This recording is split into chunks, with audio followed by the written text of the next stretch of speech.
commencement, il n'y avait rien. La terre était vide, sombre et silencieuse. Il n'y avait ni lumière, ni ciel, ni mer, ni vie. Tout était plongé dans l'obscurité profonde.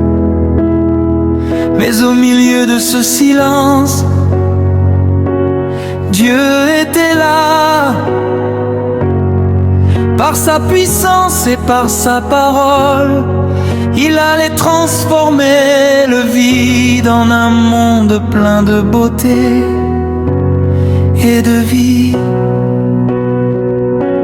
Le premier jour, Dieu parla, sa voix résonna dans l'immensité du vide et il dit que la lumière soit.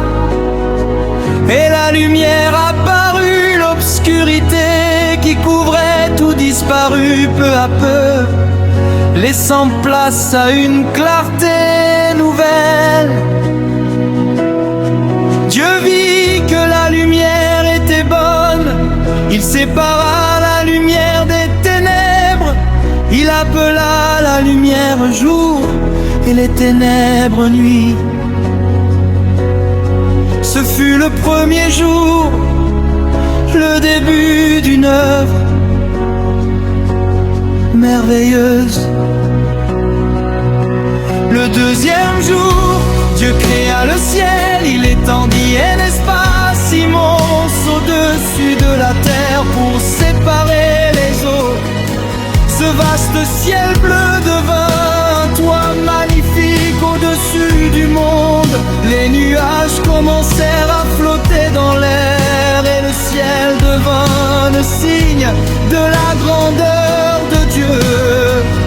Quand on lève les yeux vers le ciel, on peut déjà sentir la puissance et la sagesse de celui qui l'a créé.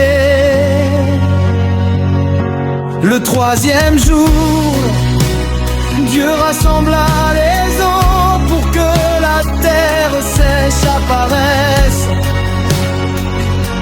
Les mers se formèrent, les océans se remplirent et la terre solide se montra.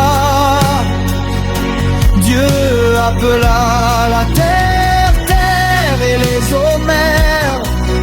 Puis il fit pousser les plantes, les arbres et les herbes. Les fleurs commencèrent à couvrir la terre de leurs couleurs magnifiques. Les arbres donnèrent des fruits et la nature devint un jardin rempli de vie et de beauté.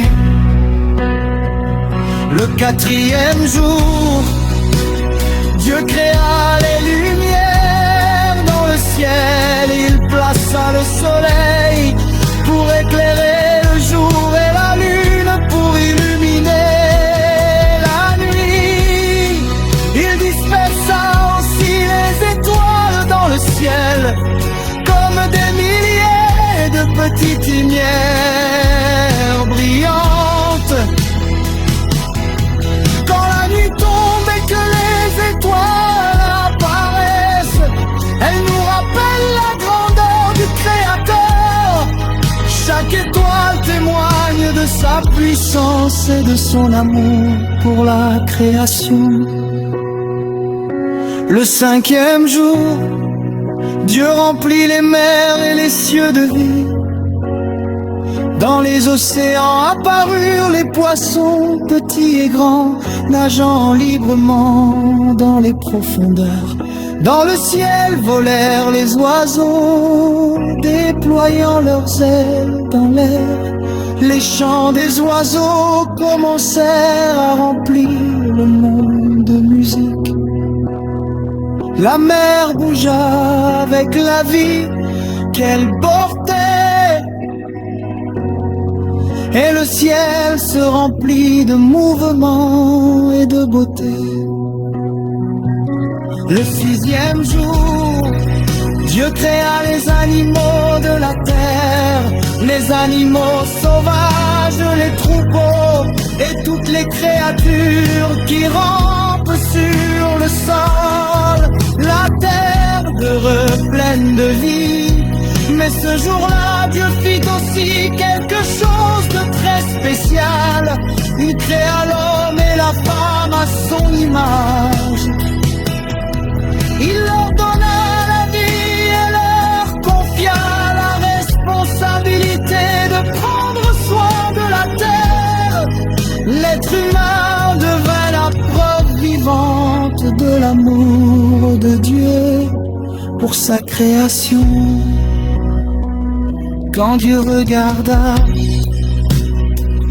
tout ce qu'il avait fait, il vit que tout était très bon, le monde était rempli de lumière, de couleurs, de vie et d'harmonie.